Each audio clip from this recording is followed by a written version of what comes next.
Hallelujah. Family, grab some water, some coffee, some snacks. Those on Facebook Live, those who will come to see this on YouTube, this will be public. This is Operation S.O.S, Save Our Sisters. And we're going to examine the culture of, I'm not going to say polygamy because polygamy has a negative connotation. And I want to be fair and objective to those who practice it. So this is Operation S.O.S, Save Our Sisters. And we're going to examine the culture of multiple wives. We're going to examine the culture of multiple wives and see if it holds up against the culture of the Israelites. So, to the brothers out there who, I don't care if you have one wife or 10 wives, if you are putting your hands on a woman, you're less than a man. You're wrong. If you're verbally cutting a woman down, you're less than a man. You're wrong. And I'm going to tell you something that helped me being with the same one woman for about 10 years now off the paper. These women are daughters of Sarah, but more importantly, they're daughters of the Most High. Hallelujah. So you must be careful how you speak to them. We are supposed to be the messiahs in our house, but you can't vote yourself over the Messiah, the only begotten Son. So he's your king. You're supposed to be her king. And the Messiah don't cut us down and call us all kind of dumb this and dumb that. He don't whip us and give us like we deserve. So any brother out there, I don't care if you got one wife, 10 wives, if you're abusing sisters mentally, physically, emotionally, sexually, you're wrong, you're less than of a man. So I want to put that out there, be clear. So, but this is to the brother also who may be righteous as far as he understands. As far as he understands where he's been trained that is in the scriptures. And he may not be abusing his wives or wife or wives, but he think he's doing something according to the Most High. We want to show him according to the scrolls. We want to show the sisters according to the scrolls what the Most High really desires of us. So again, if this is your first time fellowshipping or watching one of the Torah group's classes, the Torah group, we do not indoctrinate. We do not indoctrinate. We choose to educate you through the Torah, through secular scholastic research, and we present the information so you can take it at your leisure, dissect it, rip it to shreds, make it your own, and you make your own decision. Because at the end of the day, you are responsible for your salvation. So with that being said, let's go into S.O.S, Save Our Sisters. Elder, these are the handouts. Okay. So today is part 1. We're going to break this down into minute parts. Tomorrow sometime we decide on the time. Tomorrow Sunday will be part 2. And then to end our Feast of Unleavened Bread, the 7 days of unleavened bread, we'll conclude part 3 Monday night. I guess 7:30ish. We'll see when everyone's getting in from work. But we'll finish the series Monday night as we conclude unleavened bread. And also, you can bring back your yeast products. I would say, Tuesday when you get off of work, because unleavened bread will be over Monday, this coming Monday. So, I pray, like Elder says, this falls on fertile ground, fertile soil, and like his prayer says, the Torah group, we don't get involved in this division either. I've been sitting back for years, seeing the debates. I don't get into the debates. I may try to put a comment to share some light, but we don't debate. We share the information the best we can and let you do with it what you will. But we're about peace. But this topic of multiple wives is getting to the point where I don't know anybody personally who's actually have a multiple wife. I do got a couple brothers on my Facebook who condones it and push it. I don't want to start cutting people, because that's not what I'm about. I do have some brothers who condone it, even though they don't have multiple wives. He only has one wife. But this is about what's best for the nation. This is about what's best for the nation. This is not trying to cut down people. This is trying to reconnect to our culture. So we don't get involved in the ism schism that's going on inside the Israelite community. We pray the Most High wills be done. But this topic is not to be taken lightly. And when we're getting reports that sisters are being abused, even like Elder says last year in England, the sister was murdered, and these sisters are doing what they think these brothers are showing them, that it's biblical, they can have multiple wives. We got innocent sisters being taken advantage of. And this is when I'm like, enough is enough. So we're addressing this. We don't debate, but if any brother who practices, he wants to chime in, he wants to send an email, it's torahgroup12@gmail.com. You're more than welcome to put a comments on the YouTube channel, on his Facebook link. Keep it respectful, keep it classy, keep it set apart. If you come with the rah-rah, you come with that street mentality, listen, I'm not far removed. I'm not far removed. So those of you who've been in this walk, you know what that means. I'm not far removed, so let's keep this classy. So the first thing I want to address with this topic is, what is manhood? What is manhood? And I want to direct this to our young ox, 14 years old to 25. I want to direct this to the young ox, 14 to 25, because you're going to be men soon. You're going to have a family soon. And the definition of manhood seems to be whatever TV says it is. But we're set apart people. We're Israelites. We don't have the luxury to define what manhood is. Hallelujah. We have to define what manhood is by the Father. So I hear these brothers out here, we're men. We're men over here. We all man. Listen to me, family. If you got to keep telling somebody you're a man, something's wrong. Something's wrong. Because my father raised me to the age of 11, 12 before me and my mother split. Then I was raised by my godfather. And those men, they told me what men do. Men take care of their families. Men work. But they never told me they were men. But I knew they were men. That's right. You understand? So for you to keep having to remind someone that you're a man, it's already, you're coming up short somewhere. That's right. Men don't tell you they're men. Men walk the walk. So this is for the ox 14 to 25. We're going to read the definition of manhood by your Most High Father. Con? So let's pick this up in Deuteronomy 31. Deuteronomy chapter 31. Shema. And Elder, if you could you start us off with verse 1? Verse 7. Verse 7. Deuteronomy chapter 31, verse 7. And Moses called unto Joshua and said unto him in the sight of all of Israel, Be strong and of good courage, for thou must go with this people into the land which Yahweh hath sworn unto their fathers to give them, and thou shalt cause them to inherit it. Verse 8. And the Lord, and Yahweh, he it is that do, Salakia. And Yahweh, he it is that doth go before thee. He will be with thee. He will not fail thee, neither forsake thee. Fear not, neither be dismayed. That's all we needed from that one. He's getting a commandment to be strong, be courageous. And you notice it don't have nothing to do with how many guns you got on your hip or the size of your organ. He says, be strong and courageous in the Most High. Be strong and courageous in the Most High. Let's get the next one. Let's get Joshua 1 and 6. Joshua 1 and 6. I still understand. Let's get Joshua chapter 1 and verse 6. Shema, when you have it. Shema. Read. Joshua chapter 1 verse 6. Be strong and of good courage, for unto this people shalt thou divide for an inheritance the land, which I swear unto their fathers to give them. Only be thou strong and very courageous, that thou mayest observe to do according to all the law, which Moses my servant commanded thee.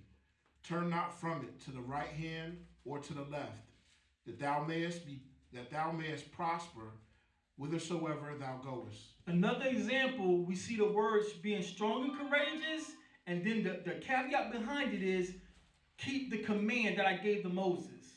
Keep the command. Being courageous and being strong as a man is keeping the commands of the Most High.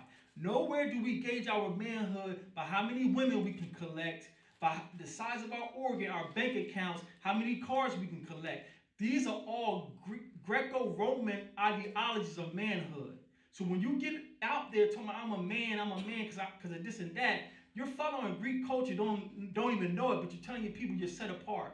You're telling people you're people of the book, and you're teaching, you're going deep in all these breakdowns, but you got Greek doctrine all up in your ideology of what manhood is. We don't have the liberty to define what we do and say. You are a slave to the Most High. The children of Israel are servants of the Most High. So we define everything by the Most High. Khan? Let's pick up this next one in 1 Kings 2:2. Shema.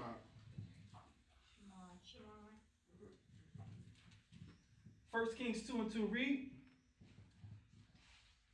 I go the way of all the earth. Be thou strong, therefore, and show thyself a man.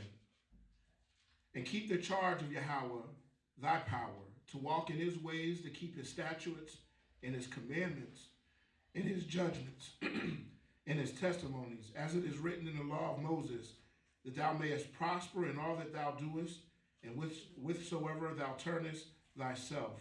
Here it is again. King David is passing away.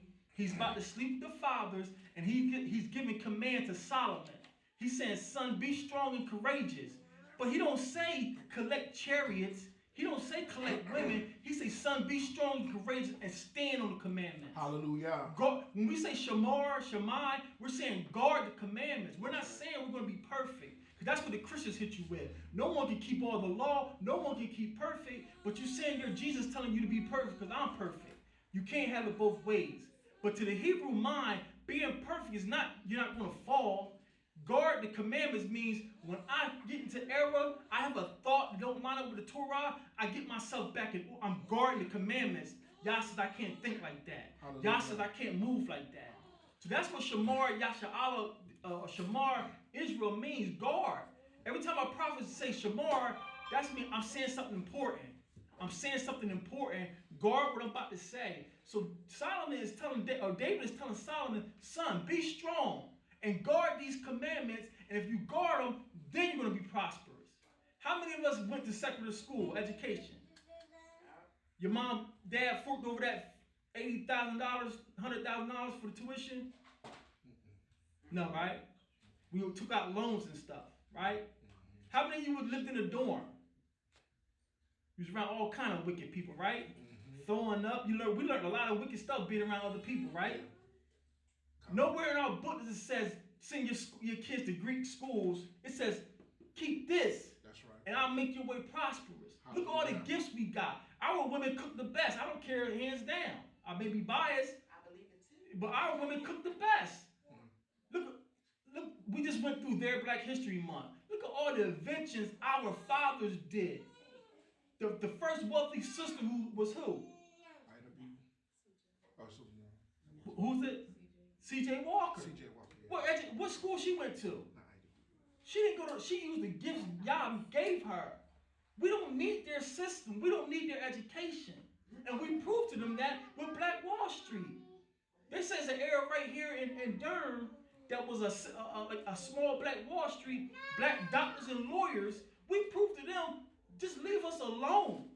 Put Geechee Island. Any Geechees in here?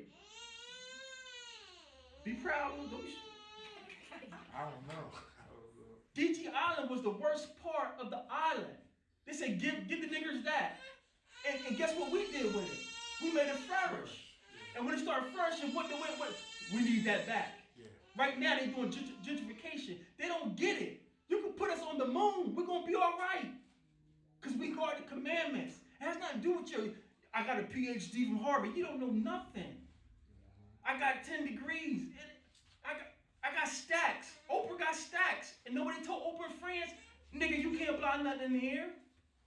So again, we got example after example. We don't need nothing from them. All we need is Yah. Let's get the last one, Isaiah 46:8. This is the definition of manhood. Isaiah 46:8.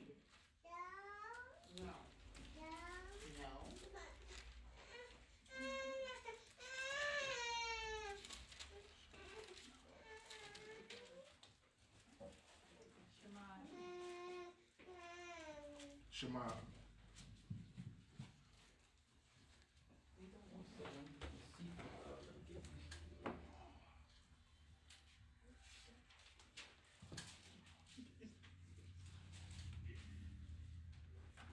Isaiah 46 and 8. Read.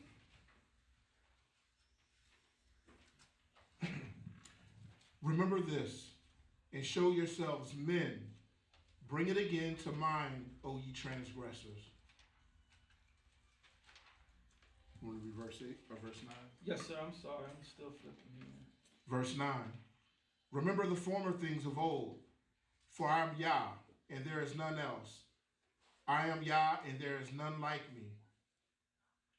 Declaring the end from the beginning, and from ancient times the things that are not yet done, saying, my counsel shall stand, and I will do all my pleasure. This is the Most High talking to his children. He says, show yourselves men. Remember the days of old. That's a Hebraism. Remember what I started y'all with. I started y'all with the Torah with Moses. So he said, remember the days of old. The Most High is telling us to be men. Every example we find of a man is keeping the law, statutes, and commandments. So for the brothers who want to define their manhood by how many guns they got on their waistband, how many women they can collect, how many bands they got, that's Greco-Roman. Miss me with that. We are set apart people. We're the sons and daughters of Israel. We're set apart, and we are to keep the commands of Yah. Khan? Elder? Yeah, I just wanted to add to something that came to mind. I just lost my place. Hold on 1 second. Yeah, so in Ecclesiastes 12:13, I think this is another precept to the subject matter. And, based on what we're going to talk about today, this even covers women. I know we Where you at now? It's in Ecclesiastes chapter 12, verse 13.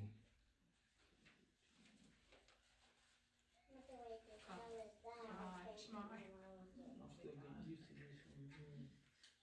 Is he still rocking his Sefer? Oh, this is Ecclesiastes. Oh, it was just there. Okay, 12 13. Yeah. Okay, I'm with you out. Okay. And it reads, let us hear the conclusion of the whole matter. Fear the Most High and keep his commandments, for this is the whole duty of man and women. Khan. So, if you're not fulfilling this, I'll let everyone answer that question. Can you be a man or a woman if you're not upholding this? Khan. Even though that says that's the whole duty of man, we know that means mankind. And even though Christian doctrine is going to say that's everybody, no, that's within Israel. You got to keep everything in context. So the whole duty of the mankind of Israel is to keep the law, statutes, and commandments. How we precept that is the whole duty of man is to keep the law. Well, who was the law given to? So that's how we precept that. So there are some corrections that I want to make because I won't pretend that this is an easy topic. So a lot of brothers are going to see this and they're going to get offended. But like I said, I got a saying, the truth only offends the untruthful. But I too, in previous years, thought that multiple wives was biblical and kosher. It is, but to a certain extent, and that's what we're going to go over. But the two things I want to correct that I know I taught in the past, I think when we were inside the department, I taught it, and now thanks to the Most High, I see the error of the teaching. We're going to go to Exodus 21 and 10.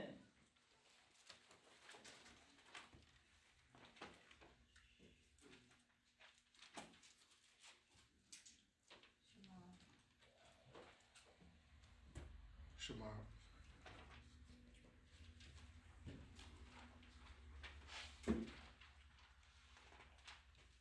And Elder, how many we need from here? Exodus 21 and 10. Read. If he take him another wife, her food, her raiment, and her duty of marriage shall not be diminished. There it is. It's in the Bible. It's biblical. If he takes another wife, and this is the verse they take you to, and again, this is being objective, because I thought that's what it meant. They're saying, see, as long as I got all my wives have equal, then I'm in line with the Most High. And that's what the Muslims tell you. I got something for the Muslim brothers too. Stay tuned. I got something for the Muslim brothers too.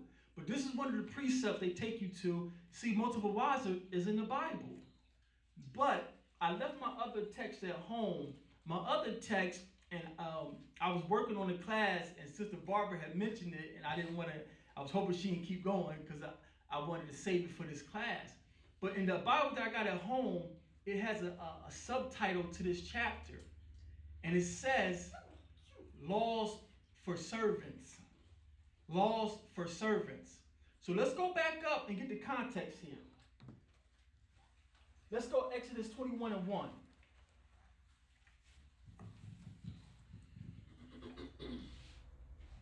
Verse 1. Now these are the judgments which thou shalt set before them.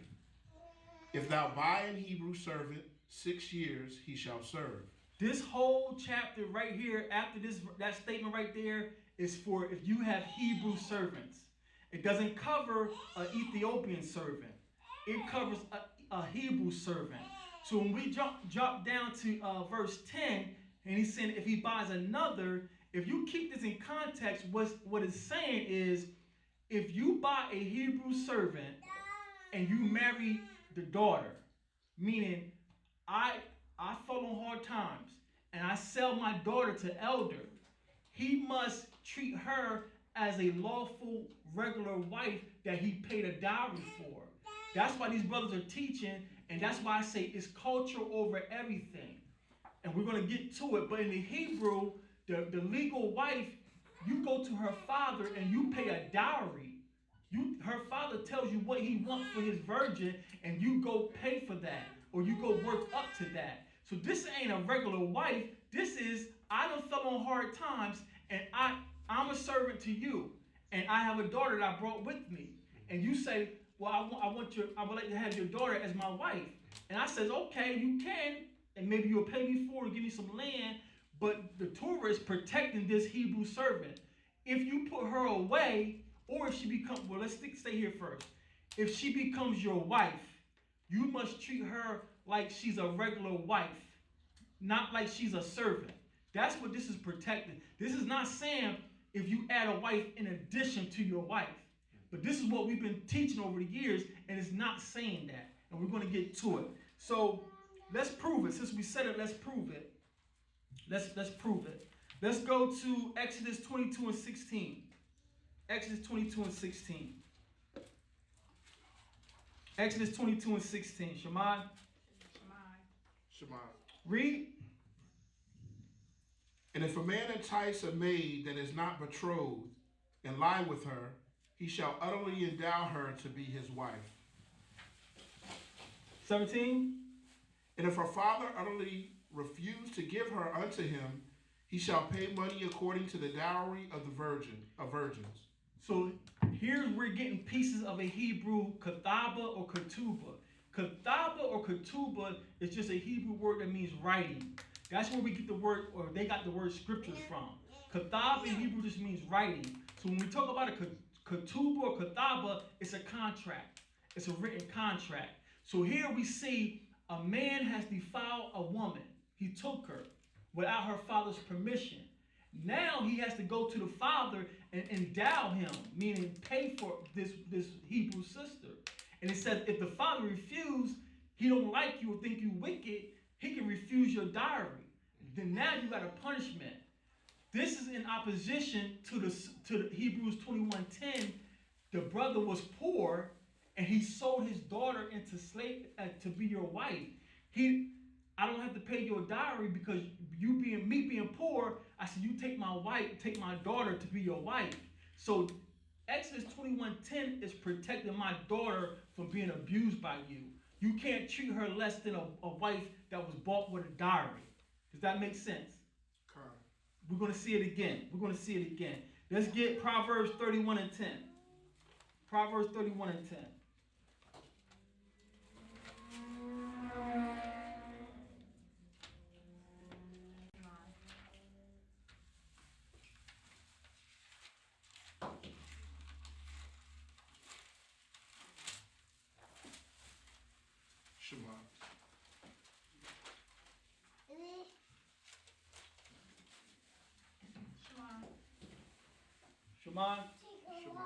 Proverbs 31:10. Read. Who can find a virtuous woman? For her price is far above rubies. The heart of her husband doth safely trust in her, so that he shall have no need of spoil. So again, Hebrew culture is everything when our scriptures are ambiguous. So a virtuous woman, her price is far above rubies. That's alluding to the dowry that you pay for a virgin. That's why we're going to spend, I don't care how long it takes us to learn the Torah and the culture. There's a law in Israel. There are to be no whores in Israel. There are to be no whores in Israel. Now, the daughters of the priests, the Levites, got it worse. If you're the daughter of a priest and she commits folly, she being a Levite has to be burned. But another daughter who is the daughter of a Jew or a Benjamin, she either stoned or something, but the daughter of a Levite gets burnt alive. That's how serious the Most High is about his priesthood. So there's no wars in Israel. So what connection did that make? Well, Exodus 21:10, her raiment and food is not to be diminished.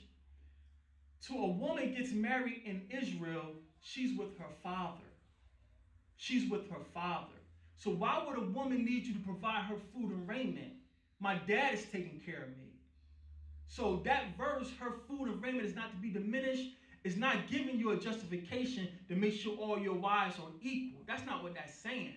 That's saying just because you got her at a bargain, just because you got her from the auction block, if she's a Hebrew, you treat her like a dowry wife. That's protection for the Hebrew servant.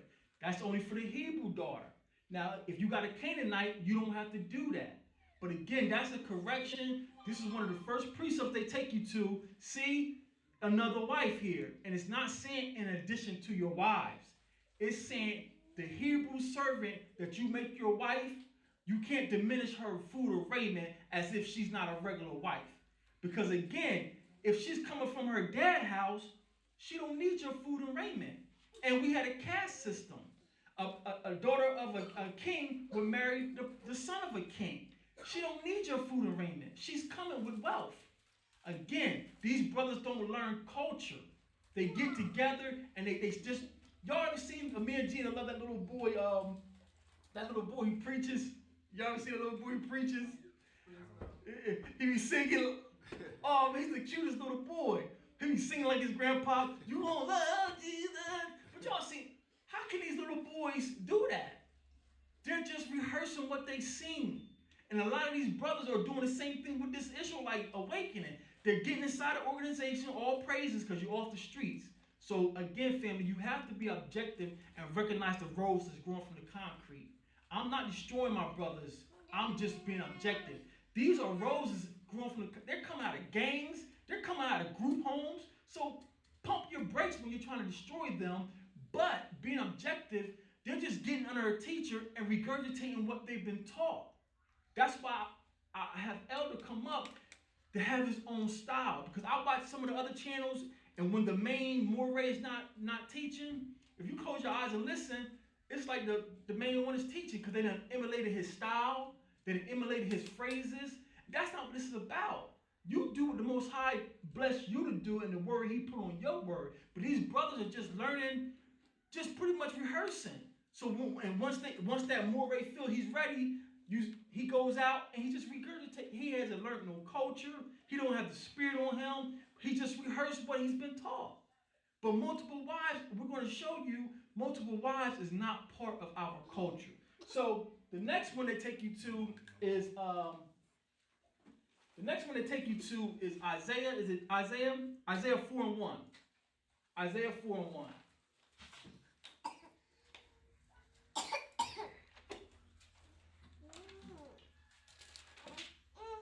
Is it warm in here or just me? It's a little warm. No, it ain't just you. I'm with you. I should have wore this tunic. Isaiah 4:1. Shema. Nah, I know that's my wife. You be all right. Isaiah 4:1. Shema. Shema. Read. And in that day 7 women shall take hold of one man, saying, we will eat our own bread and wear our own apparel. Only let us be called by thy name to take away our reproach. There it is. See, we're going to have 7 women. We're going to have 7 women. And their eyes big as just full of lust. And I'm going to have 7 women. But again, family, when we take the time to learn the culture, I just gave you a snippet of the Hebrew wedding practice of the dowry. So according to the Hebrew definition of a wedding, these 7 women says, I got my own food and raiment. Is that a dowry? No. According to the Hebrew wedding, No. according to the Hebrew wedding, you pay her father for her virginity, pretty much. For you keeping your daughter's chaste, that's her price is far more precious than rubies. So these women saying, I got my own food, clothing, and shelter, I want to be called by your name to take away my reproach. Does the text say, and we shall be as your wives? The text, anybody got a verse saying, and we should be your wives? Does the text say we should give you children? These brothers are doing the same thing that they blame the Christians for. They're adding to the text. They're adding to the text. So, first of all, we got to keep the definition of manhood. Guard the commandments. First of all, we got to see if what you're saying goes against the commandments. If what you're saying goes against the commandments, whoa, slow down. So if we read something in the Tanakh, the Torah, the prophets, or the writings, and it seems to contradict the commandments, we got to say, slow down. What's going on here?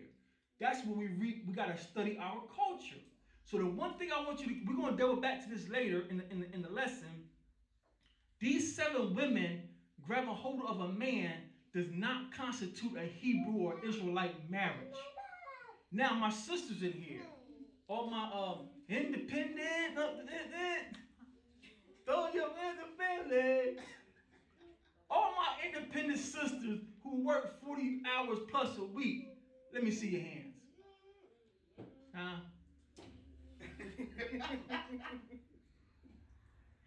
I'll read that text one more time.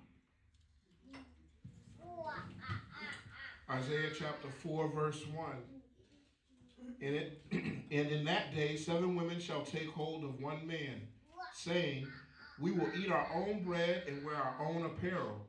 Only let us be called by thy name to take away our reproach. They say, I got my own food and I got my own clothes.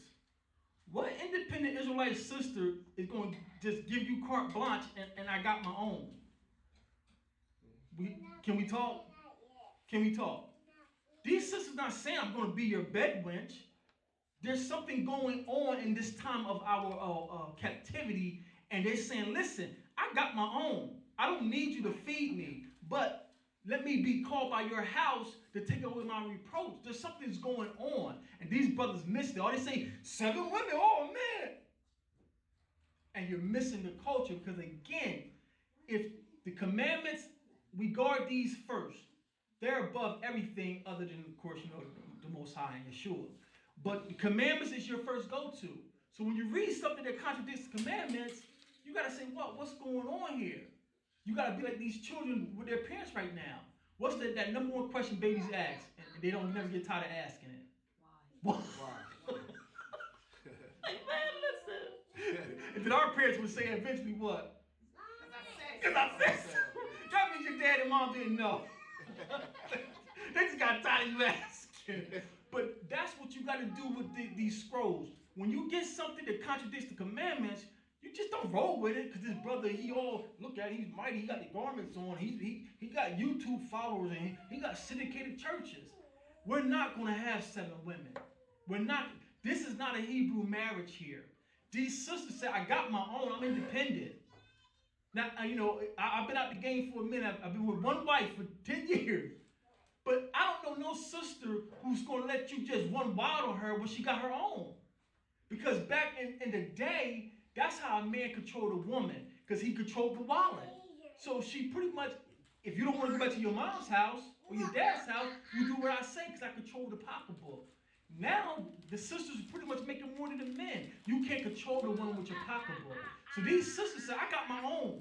I don't need your money. I don't need your food. But the high from this reproach that's going on, let me be attached to your house.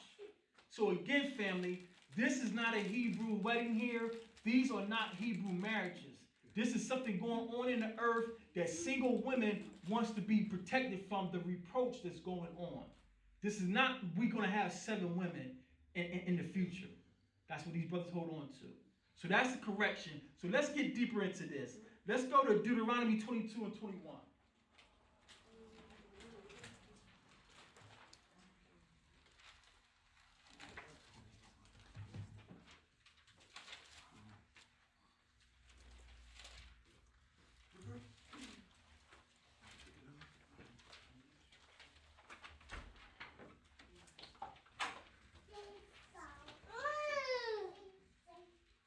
Deuteronomy 22 and 21.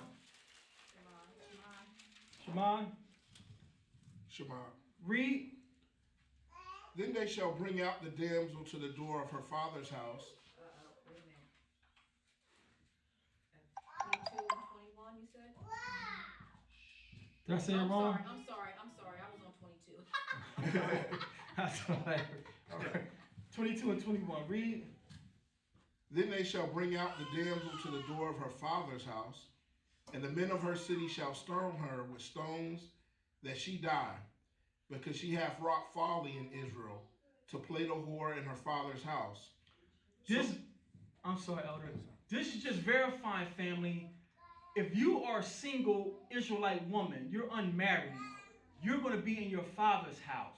And that's why it was a reproach. Now, because we're in captivity and we done adopted these Greek cultures, now women, I ain't never getting married. It's a bold thing for a woman to have her own.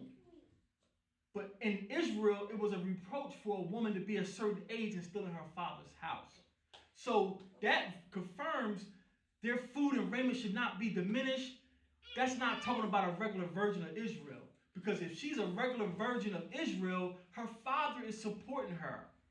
So when it says her food and raiment not diminished, her father has become poor for some reason, and he sells his daughter to his master, and now his master can't treat this Hebrew woman that's not his wife. You can't treat her less than a woman bought with a dowry. That's what it's saying. Multiple wives is not our culture, all right? So let's dig into it. We went over that. So the question is multiple wives biblical? And remember I said last week, y'all, that we still are Christians underneath.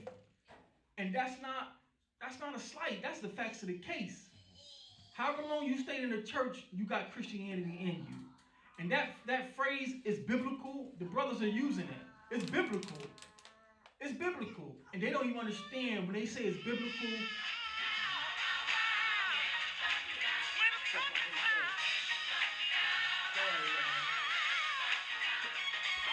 I made that my ringtone. We're losing the Facebook feed, but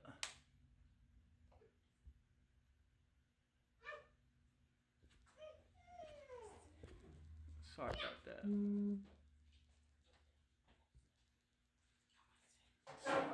So the brothers are using the term, like we just showed the scriptures where it's talking about multiple women. And they're saying it's biblical. It's biblical. And that's a Christian term. And they don't realize it. They got great breakdowns. They got great documentaries, but they're still Christians. They don't even understand that term is a Christian term. So let's go to Deuteronomy 21:15. Deuteronomy 21:15. Because what I just showed you, I just made a correction that those two verses that they use is not referring to multiple wives, but these next references is going to confirm that multiple wives is in the Bible. I just wanted y'all to know those corrections. The brothers are twisting the scriptures, like they accuse the Christians of. That's what they're doing with those two verses. But multiple wives is in the scriptures. Okay, let's read it. Exodus 21:15. Yeah. I'm sorry, Deuteronomy. Shema.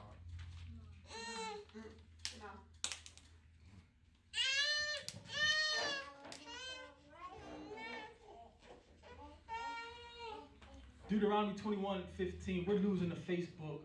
Can't continue live. We're losing the Facebook live signal. So Deuteronomy 21:15. If a man have two wives, one beloved and another hated, and they have borne him children, both the beloved and the hated, and if the firstborn son be hers, that was hated, then it shall be when he maketh his sons to inherit that which he hath, that he may not make the son of the beloved firstborn before the son of the hated, which is indeed the firstborn. what is this referring to, family? Yeah. Because of that, what happened with Jacob, now the Most High is putting some controls in. So multiple wives is in the Bible, is in our culture, but hold on to your seats. Let's get the next one. Let's get Deuteronomy 25:5.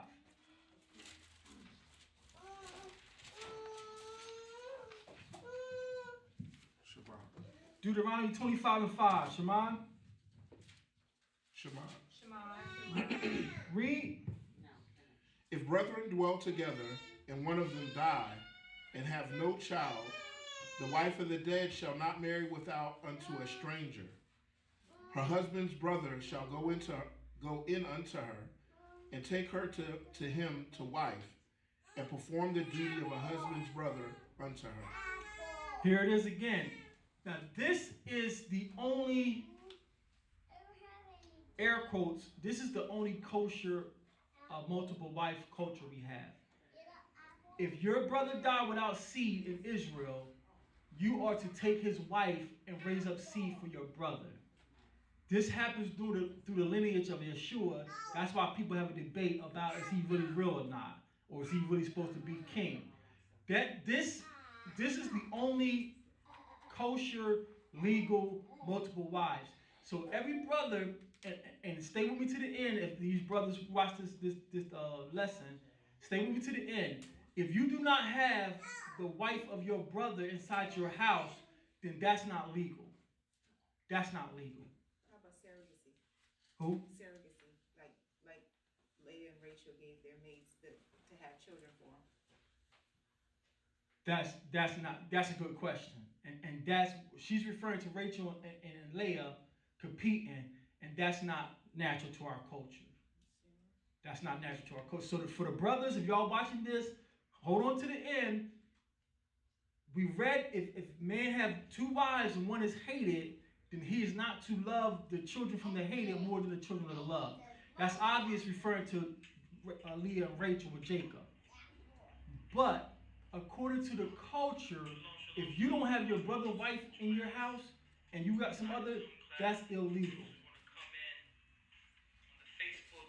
Facebook Live couldn't handle the weak signal. So, these are the scriptures that's talking about directly about multiple wives. So, it's in the Bible, right? We read it. It's biblical, right? It's biblical. It's in the Bible. It's biblical. Something just came to my mind, and that's the situation with Sarah and Hagar and Abraham. We're gonna get there. We're gonna slowly bring this out. And that's why we're gonna paint the picture and let these sisters decide for themselves. And any brother that's righteous in his heart, decide for yourself. All your points, we're gonna get there. So we just showed you multiple wives is in the Torah, is in the Bible, is biblical. Let's get Matthew 19:3. Because if it's in the Bible, I forgot one. This is a major one. I almost stopped this lesson for this one. Because I'm like, uh-oh. Let's go to 2 Samuel 12. I almost had to retract this lesson for this. 2 Samuel chapter 12. Wait.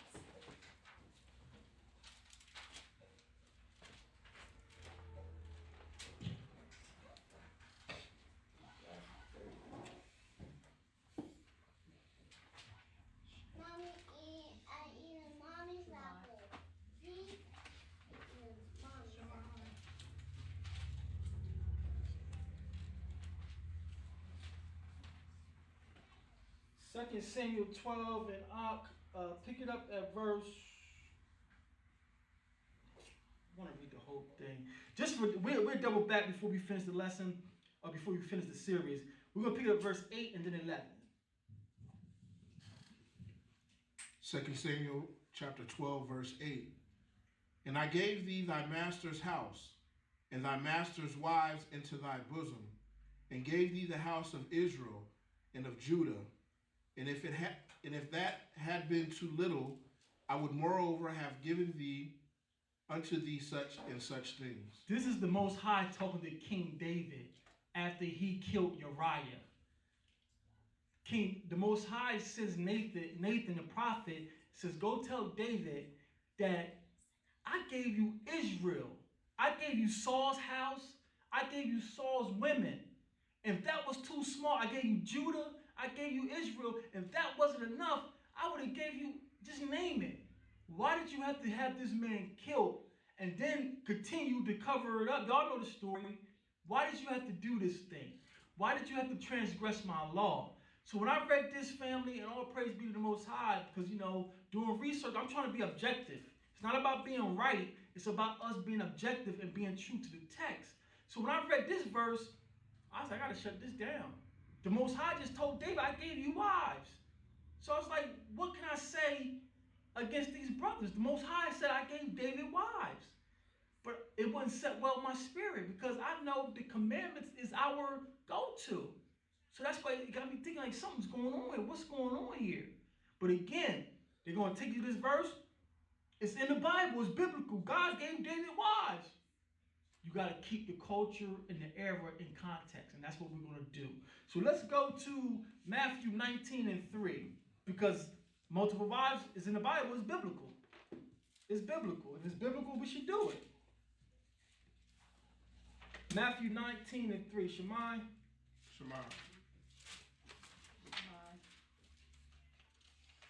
Read. The Pharisees also came unto him, tempting him, and saying unto him, Is it lawful for a man to put away his wife for every cause? And he answered and said unto them, Have ye not read that he which made them at the beginning made them male and female? And said, For this cause shall a man leave father and mother, and shall cleave to his wife, and they twain shall be one flesh. Verse 6. Wherefore there are no more twain, but one flesh. What therefore Yah hath joined together, let no man put asunder. They say unto him, Why did Moses then command to give a writing of divorcement and to put her away? Yeshua saith unto them, Moses, because of the hardness of your heart, suffered you to put away your wives. But from the beginning it was not so. From the beginning it was not so. And I don't want to paint myself to be some great man that I'm not. But these brothers got great breakdowns. I love your garments, I love your music, but you don't have the Ruach of the Most High inside your assembly. Divorce is in the Bible. Is it so? Yes. Is it biblical? Yes. But it's not the intent of the Most High.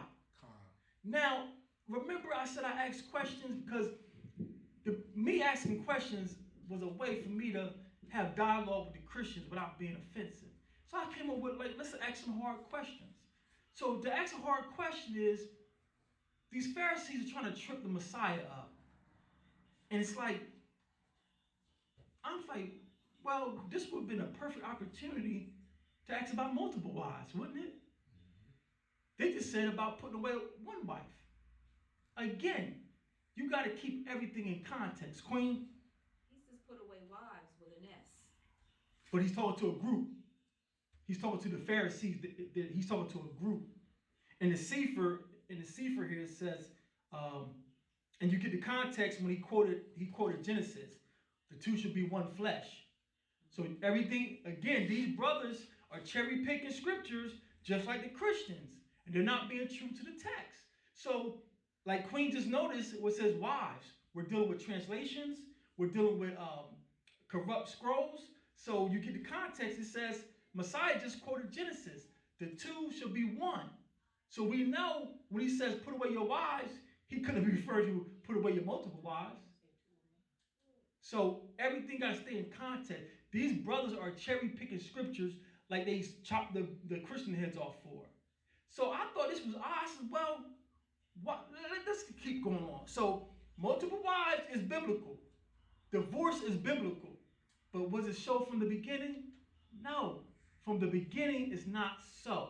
So if multiple wives from the beginning is not so, what happened? What happened? So we're going to dig into this. We're going to see how far we can get.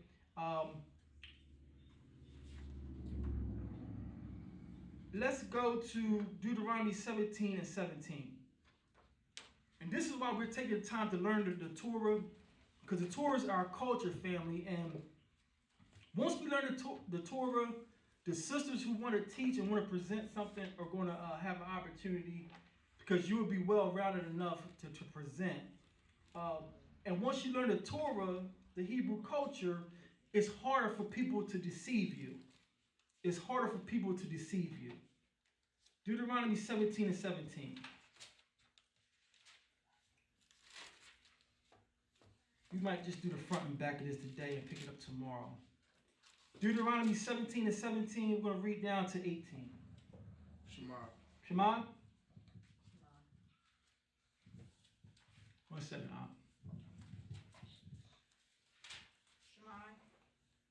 Read. Neither shall he multiply wives to himself, that his heart turn not away. Neither shall he greatly multiply to himself silver and gold. So to get the context, can you go back up to verse 14? Verse 14. When thou art come unto the land which Yahweh thy power giveth thee, and shalt possess it, and shalt dwell therein, and shalt say, I will set a king over me, like as all the nations that are about me. Thou shalt in any wise set him king over thee, whom Yahweh thy power shall choose. One from among thy brethren shalt thou set king over thee. Thou mayest not set a stranger over thee, which is not thy brother. This is why we shouldn't be voting in this captivity. First of all, this is not our land, this is not our government. But we have a commandment, the Yirshe, a mitzvah, a matazawah. We have a matazawah that I can't put a stranger over me. So if someone says who you want to be your boss, it's going to be Elder every time. Matter of fact, if Elder's not available, it's going to be Markel every time. Well, he's just a kid. Yeah, but he's a Hebrew. That's where we come from. So when he just said that verse 17 and 18, he's not to multiply wives to him, it's talking about a king. No Israelite king is supposed to multiply wives to himself. So now we got a big problem. Why did the Most High let David have wives? Because David was a king.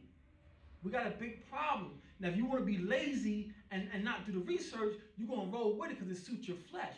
But we got to dig, because what does the Bible, what does James say about a double-minded man? Unstable in all his ways. Is the Most High unstable? No. You just told us if we set a king, he ain't to multiply wives. But then in Samuel, you told David, I gave you wives. Is our... My Bible says women. It didn't say wives. It said women. Women are wives. The Hebrew word is the same. Most times when we say wife in Hebrew, it's a shah, my shah. But it can double as just a woman too. So, but again, the Most High said, I gave you King Saul's women. Again, David is a king. Why would the Most High say, I gave you women? Because this Torah, this Matazawah says, when you set a king over you that I choose, didn't the Most High choose David? Mm-hmm. Remember Saul, Jesse's sons? So the Most High chose David over his brothers, and he said, telling us in the Torah, this king is not to multiply himself chariots, gold or silver, or women. But David, you said you gave him Saul's. What is going? Because an atheist or a Muslim will chop you to bits if you unlearn. That's why these brothers coming in here, starting to keep Torah, now you want to teach. Slow down, because you're going to run up against somebody like an Egyptian or a Kemetic person who done read your scrolls, and they're going to chop you to bits because you too antsy to get out there. Take your time and learn. Because this right here, based on what we just read, this should be thrown in the trash. You can't tell me your God telling you not to multiply wives for a king, and King David and King Solomon had all kind of women. Your whole life is garbage. That's what an atheist is going to tell you. If you unlearn and obey, but you get out there trying to teach, they're going to put you to shame. And then it's no slight for you being embarrassed. But when you give the Most High a black eye because you're unlearned, you're unskilled, now you got a problem. Because instead of being humble and patient and getting some understanding, you ran out there. Remember what King David told them? They wanted to give David all kind of armor to go against Goliath. What David said? He said, I ain't tried that. I'm not proven with that. Give me my slingshot. My slingshot in the Most High, I'm going to defeat this uncircumcised Philistine. So don't be in a rush to get out there and teach, because when you run up against a brother and you don't know what he done read, he's going to embarrass you. Right now, these two precepts is enough for someone to say, y'all Israelites are fake. Your God said you can't multiply kings to wives to kings, and David and Solomon got, y'all know the legacy. So what's really going on here? That's what we're going to get to the bottom of. So, we'll read verse 18. Verse 18? Yeah. And it shall be, when he sitteth upon the throne of his kingdom, that he shall write him a copy of this law in a book of that which is before the priest, the Levites. So David, being a king, was supposed to copy his own Torah by hand so he could be a righteous king over Israel. So David should have known, I can't multiply myself wives. So either our father is a fraud or David is a hypocrite, but then the Most High kept blessing him. But then the Most High says, I gave you wives. What's going on? That's when you got to be a Berean. It sounds like that's exactly what he's saying. I gave it to you, not you going out. But then we got the problem because he's saying, oh, you're saying because he gave it to him. I see what you're saying. That's a good point. But then that, I ain't gonna get ahead of myself. That's a good point. Y'all see what she's saying? Yeah. She's saying that the Most High, David didn't multiply the wives himself. God gave David Saul's women. That's a good point. But again, the Torah is our, so that's a good point. Hold that. So let's get into this. Let's find out what's going on. We're just going to get to the second page and we're going to continue this tomorrow. So, about our sheep in the beginning. And you see in parentheses, the end game. The end game, and I say see Revelations 22. We're not going to go there now. We're going to save it for the end. But keep Barrett the sheep in the beginning in your back of your mind. In the beginning. Because what Elder read about divorce, the Messiah, Salakia, the Messiah told them, because y'all kept bugging Moses, he just said, go ahead and you can write a bill of divorce. But in the beginning, in Barashat, it wasn't so. You're supposed to suffer through that. We got it bad, but we're supposed to suffer through with our women because, again, when you start complaining about your wife, I'm telling you what's going to happen. When you start complaining about your wife, the Most High is going to reflect the mirror down on you, and he's going to play your life. And he's going to say, look how long I've been waiting for you. Remember that night? Mm-hmm. So be patient with her like I was with you, and you're going to feel like, remember those cartoons? Because that's how I be feeling. I'm like, don't keep. So that's why it wasn't so. You're not supposed to divorce your wife for anything. Because the Most High didn't divorce Israel. You're supposed to suffer through everything with your wife, except one thing, and that's adultery. That's the only way you can get to put her away and stone her. Other than that, talking greasy to you like they do. Let's move it on. Moving on. Y'all know y'all talk greasy to us. So moving on. I don't think suffer is the right word. That's the book. That's the book. Says that's the book.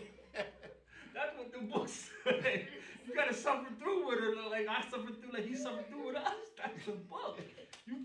Most High didn't throw us away, so he suffered through our sins and our ignorance. We got to suffer through our women. That's the book. That's the book. These men were wicked. That's why Moses was like, golly, okay, you can give her a divorce for such and such and such and such and such and such. But Messiah says, and about our sheets, and about our shots, it was not so. The commandment says, man, because he took woman from the rib, man is to cleave to his wife. Cleave to, that means you hold on her. It's the Titanic. Yeah. you supposed to go. I told my wife, we're going to share that thing. I'm not going to be that close. Look, you going to lay on top of me. We're going to float together. That was crazy.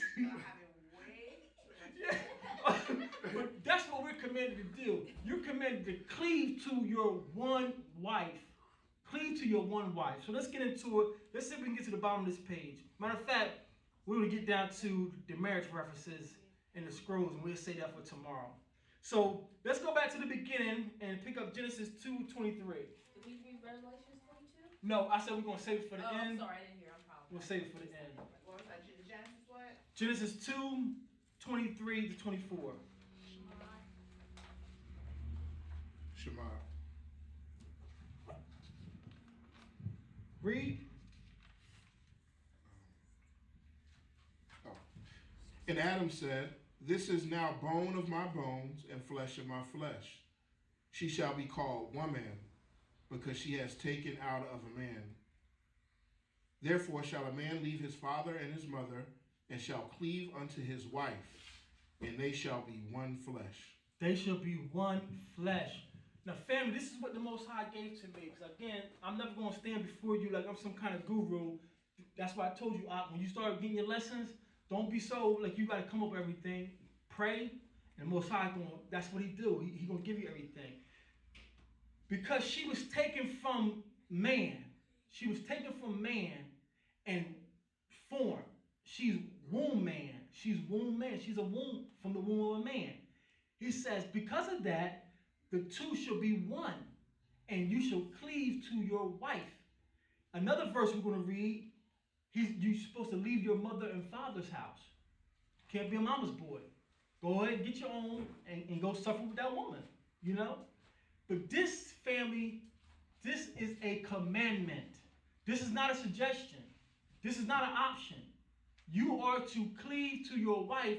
Y'all ought to be one. Now, when he took that rib out, right? And gave it to the woman to form the woman. She became part of the man. So when she's with him, she makes him complete. A complete person, right? So what happens when a baby comes out with 12 toes? What is that called? A deformity. So you're telling me you want 7 ribs? Because if you already got a wife, and I forgot that point, if you already got a wife who's performing the duties of a wife, cooking, cleaning, listening to your stories multiple times, and she's giving you children, she's already performing the duties, she's already being your rib, why are you going to add more? That's a deformity. That's a deformity. So you walk around talking about, I want multiple wives, you walking around with a Frankenstein. You're walking around with a Frankenstein. Then, how beautiful the Most High is. That's why we got to learn Torah culture. You know, I never had a broke rib. I never had a broke rib or nothing like that. But from watching shows with my wife, it seems like when they come into the ER with cracked ribs, you can't breathe. You can't move. So if you take a rib from a man, he can't go nowhere. So if you add multiple ribs to a man, what path you're going? Which way? It's a deformity. You don't need more than one rib because he only took. If he wanted you to have multiple wives, why he should have took 2 ribs. Adam, you got a lot of work to do, and I love you, so I'm gonna take 2 of your ribs and give you 2 helpmeets. No, he says I'm gonna take 1 and give you 1 helpmeet. Anything more than that, you have a deformed body. So all these brothers with multiple wives, you have a deformity. It's chaos. It's chaos. How many remember in grade school, end of the year, field day and stuff? Yeah. What was the favorite race everyone wanted to do? You wanted to pick the fastest person. Shuttle run? Oh yeah. All right, the second race. The second race. The second? Huh? Was it the sack? Not the sack. The relay? I can't. Oh, I'm about to say we. I only could get a shuttle run. That's the only one I could think The of. shuttle run, you right, you one of the fastest. The three-legged race. Oh. You wanted that person fast. You got, Yeah. but you see how hard it was to run that three-legged race? You want somebody in rhythm with you. And you- You want somebody. And you gotta be. See, you see the beautiful of this? Time. You see that? Somebody that. You need somebody in rhythm with you. You can't put no cross foot. So to have three people, first of all, this is a commandment. A man is to cleave to his one wife is a matazawa. So when you talk about multiple wives, it's again, is Yah double-minded? No. Is Yah double-minded? What's really going on? Because I read somewhere that he's righteous in all his judgments. That's right. So if he's allowing multiple wives later on, something must have happened. Because his first commandment is cleave to your wife, the two shall be one.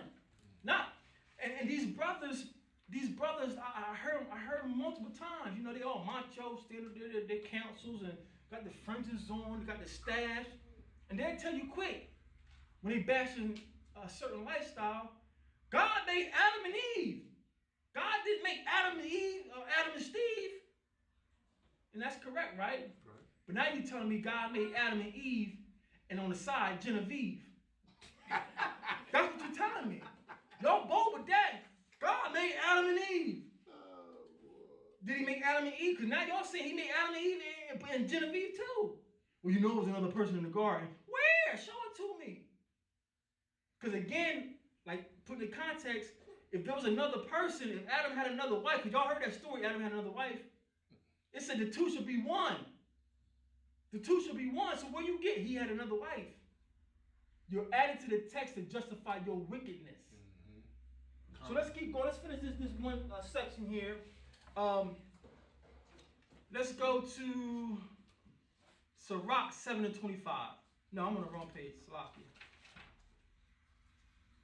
They're talking about Lilith, correct? Yeah, you heard that story? So, actually, yeah, we're gonna finish with, we're gonna finish this portion before the marriage references. So the next one we're gonna go to, family, is Genesis 1:28. Genesis 1:28. We almost done for the day, family. This is something I try to stay away from these debates, but this is ridiculous. Did we skip something? We did Genesis 2:23. And then Oh, we did. 4:12. I'm sorry. Thank you, sis. Let's go to Ezekiel 4:12. Ezekiel 4:12.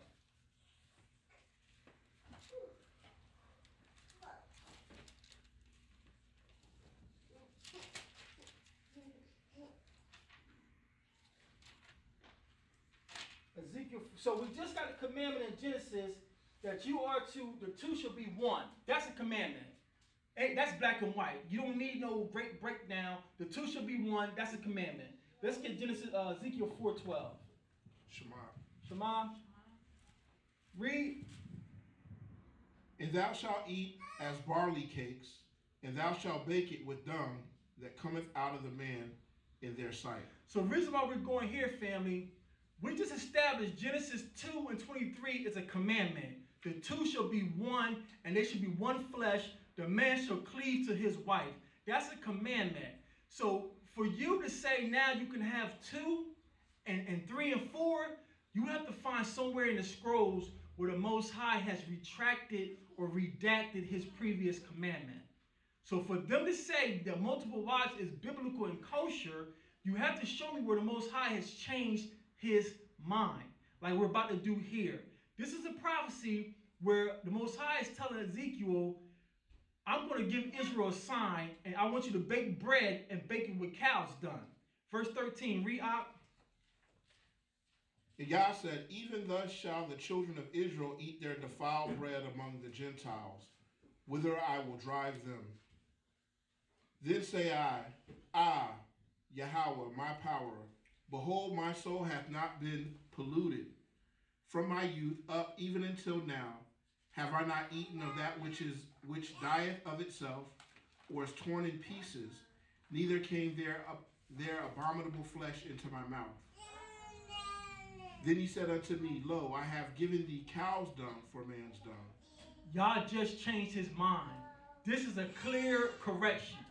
Y'all told Ezekiel, bake your bread with cow's dung, but Ezekiel regurgitated his word right back to the Most High. Wait a minute, I'm set apart.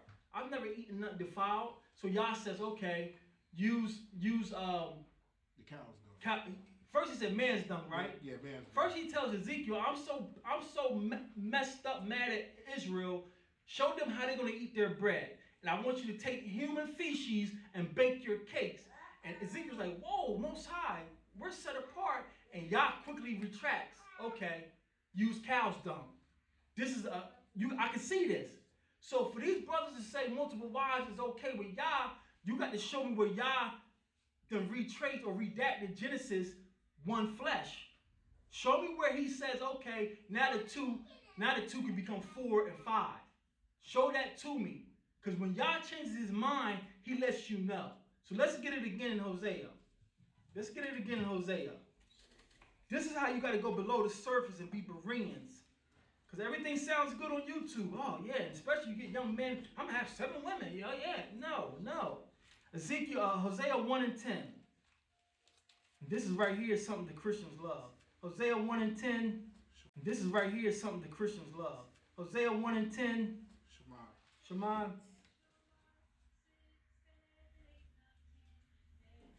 Hosea 1 and 10. Shema. Read.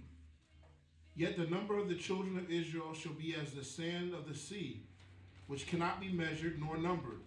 And it shall come to pass that in the place where it was said unto them, Ye are not my people, there shall be said unto them, Ye are the sons of the living power. This is a direct retraction from the Most High. Now let's get this in Romans 9:26 so you can have some arsenal when you're talking with your Christian family and friends. Romans 9:26.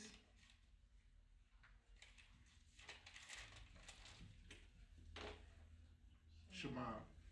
Romans 9:26. Read, Elder. And it shall come to pass that in the place where it was said unto them, Ye are not my people, there shall they be called the children of the living power. Hallelujah. Hit the organ. Do. No. Paul wasn't an evangelizer. Paul was writing to Israelites living in Rome. And he's telling, and some of them are northern Israel. Some of them are Ephraim. And Paul is telling them, I'm coming to you, I'm writing to you, trying to bring you back home, because it was prophesied in Hosea that when he said that y'all was not my people, he's going to let you come back in after the Messiah has done shed his blood for you. Ephraim, you can come back home. So where the Most High made you bastards, now it's going to be, you are my people. This is not to Gentiles. This is to Israelites. Because when you go back and grab Hosea 1 at the beginning, he's talking to Ephraim. He's talking to Ephraim. So you can't go to Romans and say, you see, because I love Jesus Christ and I repent. No. Slow down. Turn that organ off. Let's get some understanding. This is to Ephraim. Paul is writing to Israelites who went to Rome to get away from the Greeks. You get that understanding in Maccabees. Rome was our friends before they became our enemies.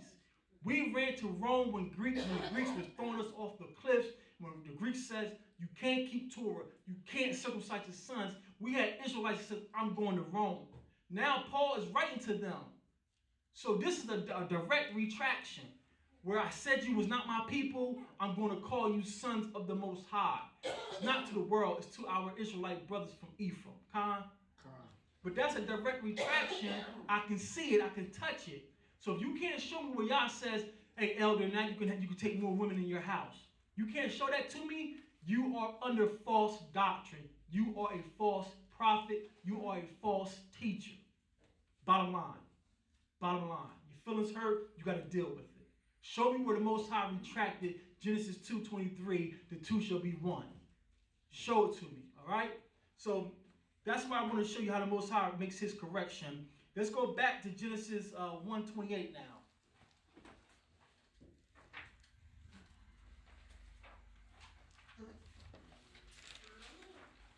because I've heard all kind of the brother in my inbox, you know, he posts on there. Let's read this first. Genesis 1:28. Shema.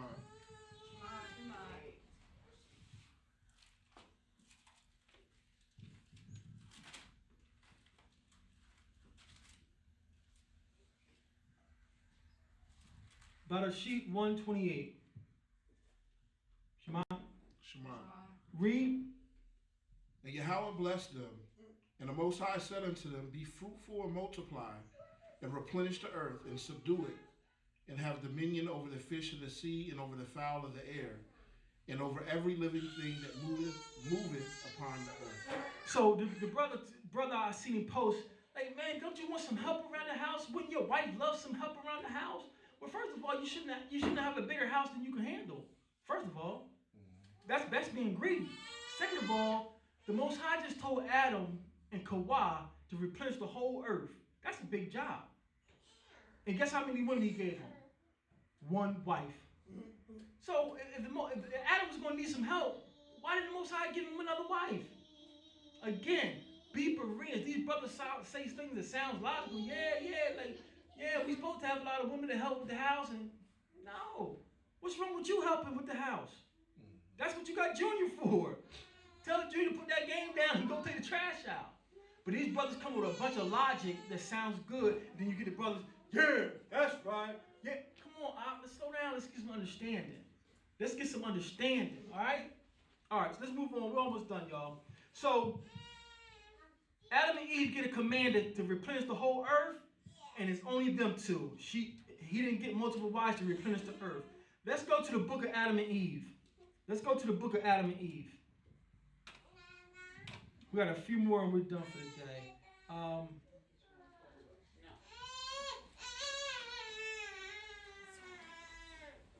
Because remember, we're going to go back to the beginning where we started from.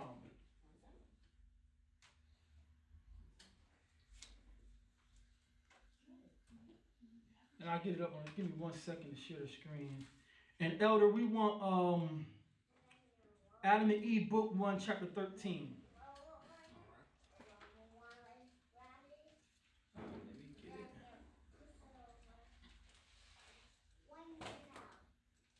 Book 1, chapter 13. I know these brothers are not going to like this, but the truth is the truth.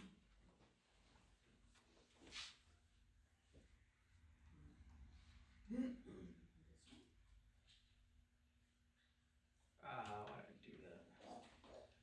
Give me 1 second. I'm going to get it on the screen.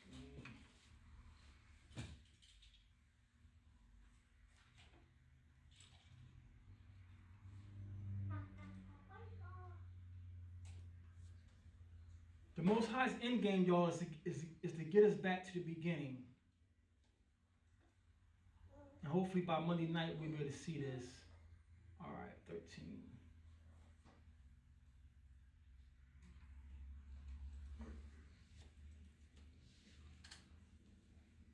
So let me show my screen and I'll show you the book of Adam and Eve. 12, 2 through 14. So hopefully it's on the screen, and then let me pull it over. Oh, why it's not going over? Is the TV on? Yeah, it's on. We can see it. You slide it all around. Oh, y'all can see it? Yeah, we can see it. All praises. So this is Adam and Eve, book 1, chapter 13. And Elder, we're just going to pick it up at verse 2 to 4. Verse 2 to 4. O Adam, so long as the good angel was obedient to me, a bright light rested on him and on his host. But when he had transgressed my commandment, I deprived him of that bright nature, and he became dark. This is Lucifer.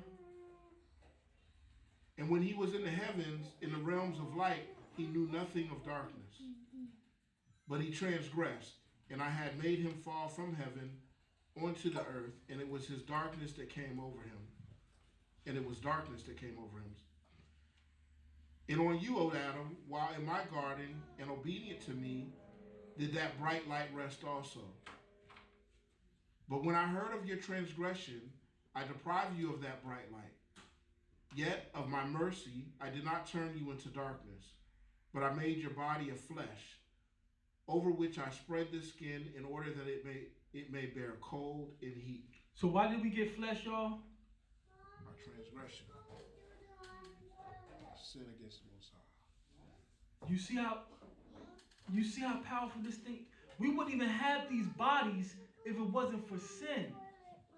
So being Bereans, let me calm down, because this is not nothing to smile at. Because of sin, because of Adam's sin, he was like the angels. He was full of light. He can see them. Right now, because of sin, there's a veil where we can't see. They can see us, we can't see them. When Lazarus died, he saw between, he was able to see the gulf. And the man told Lazarus, the rich man, just wet my tongue. And Lazarus says, I can't, it's this gulf between us. So the rich man just told Lazarus, well, if you can't just give me a little bit of relief, go back and tell my family that this place of torment is real. But Adam was able to see the heavens. He could see the angels offering praise and everything.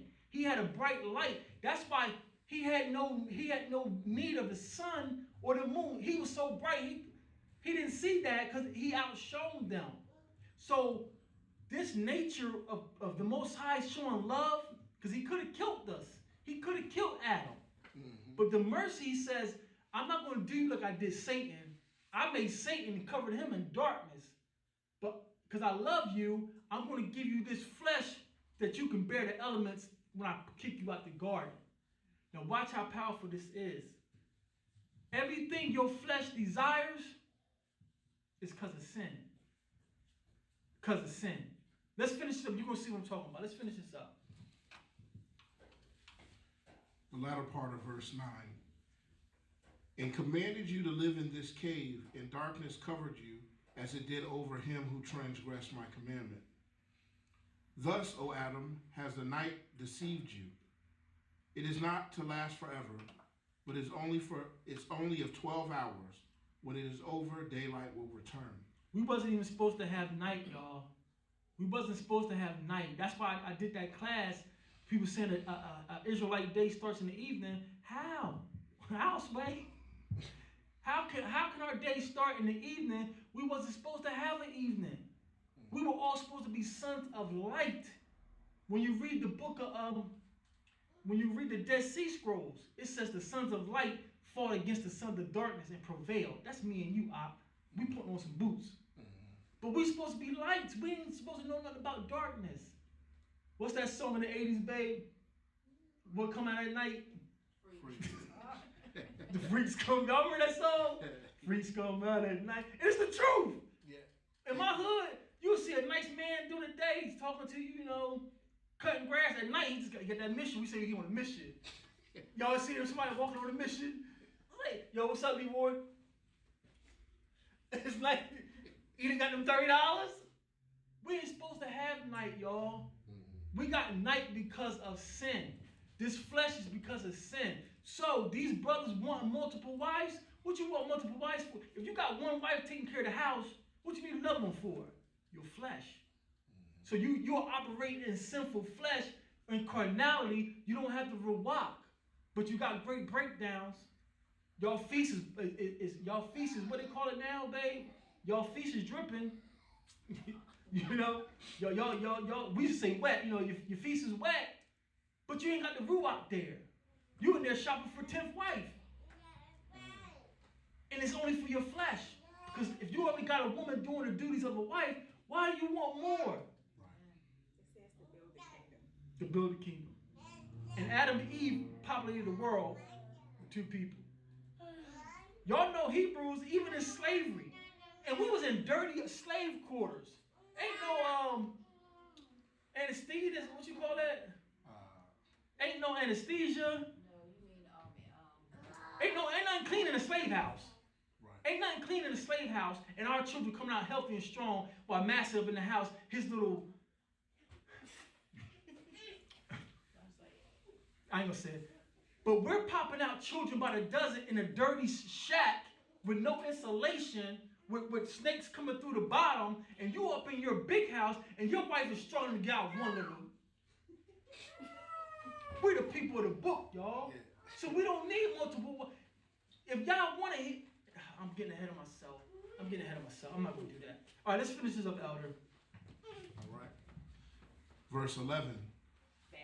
Sigh not, therefore neither be moved, and say not in your heart that this darkness is long and drags on wearily, and say not in your heart that I plagued you with it. Strengthen your heart and be not afraid. This darkness is not a punishment. But, O Adam, I have made the day and have placed the sun in it to give light, in order that you and your children should do your work. For I knew you would sin and transgress and come out into this land. Yet I wouldn't force you, nor be heard over you, nor shut up, nor doom you through your fail, nor through your coming out from light into darkness, nor yet through your coming from the garden into this land. For I made you of the light, and I will to bring out children of light from you and like you. Whoa. And like to you. Whoa. I made you from the light, and I had my plan was to bring light from you. We wasn't even going to have to copulate to have children. Y'all grasp the magnitude of this right here? If Adam hadn't listened to... We ain't going to go there. We ain't going to go there. We outnumber, Elder. But if Adam hadn't slipped, because it was his decision, like love at bottom day, he was the head. So if Adam hadn't marked, we would have all been made by the Most High. We wouldn't have to sleep with a woman to have children. And now the sisters got to go through. That's why it's scary when your wife pregnant. All these carcinogens and, then she got all these pains. Then you got these quack doctors talking about lay her down. What? Lay down? Like, she supposed to, it's gravity. No, lay her down. Hold her. Where you get that from? I learned this in medical school. But Socrates and them learned from the Egyptians. But you telling me to lay my wife down on her back where she has no kind of pressure or nothing. Listen to these people. We're messed up following them. You ain't supposed to have no baby on. What did it say they was doing in Egypt to the Hebrew women? About throwing the babies in the river? What they were doing, what happened? It says why they were on the birthing. Oh, if they see any male children to destroy him. But they were on the birthing stool. Oh, on the birth. Oh, okay. It says they were on the throne. Mm-hmm. They were on the birthing stool. As the baby's coming out, they supposed to take them and kill them. Yeah. She wasn't in no bed laid up on her back where she ain't got no kind of muscle pressure or nothing. She was on a stool like we do when we relieve ourselves, and she was on a stool and she pushed her child out. I digress. The point is, family, sin is a result of us having to copulate or sleep with a woman to have babies. So these brothers who say, I want to build the kingdom and I want 10 sons, you're moving in your flesh because had Adam not failed, Yah would have gave us children from the light. So let's wrap this up for the day, family. Let's go to Romans 7:25. Romans 7:25. These brothers are moving in their flesh. These brothers are operating in their flesh. Because anything your flesh desires, thirst, hunger, heat, cold, anything this flesh craves or feels, it's a result of sin. You wouldn't have this flesh if it was not for sin. So when you crave multiple wives, you're operating in sin. Romans 7:25. Shema. Read. I thank Yah through Yeshua HaMashiach. So then with the mind I myself serve the law of Yah, but with the flesh the law of sin. So when you crave multiple women, it's the law of sin you're operating in. It's hard enough for us to secure one wife that's righteous, and it's hard enough for two righteous people to dwell in a house. Now you want to pull all kind of women from different backgrounds. My wife got to deal with my mom and dad, my grandparents. I got to deal with her mom and dad. You got all these people in one house, and then you want to add on? You see? Mm-hmm. You see?